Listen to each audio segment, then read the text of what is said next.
আমি যে সুন্দরী এটা তো নো ডাউট। বরবাদে আমরা হলে যে পুরো চিল্লাচিল্লি করছি, সিটি মারছি।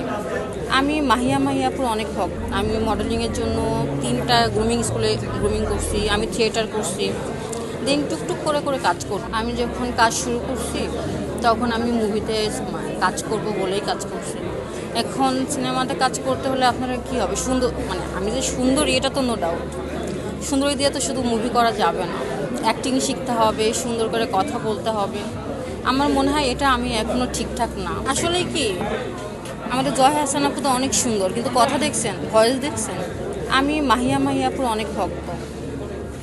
যে পরিমাণে অ্যাকশান এবং রোমান্সে মুভি করতো, আমি কি পারবো এগুলা? মানে আমার মনে হয় আমাকে তো ওইভাবে তৈরি হতে হবে। দেন হচ্ছে আমাদের বাঁধন আপু, রিসেন্ট যারা মুভি করতেছে সবাই কত দেখছেন, সবাই সুন্দরী, কিন্তু তারাও তো আরও অন্য অন্য গুণ থাকতে হয়। তো গুণ তো আর আমি জন্মগতভাবে সব কিছু নিয়ে জন্মাবো না, আমাকে শিখতে হবে, লার্ন করতে হবে, এটা করতেছে। মাহিয়া আপু তো একটা গড গিফটেড। ওর চোখগুলা দেখলে মনে হয় যে আগুন জ্বলতেছে, আমার চোখ তো এটা না। হ্যাঁ, দেন ও আসলে অনেক নাচতে পারে।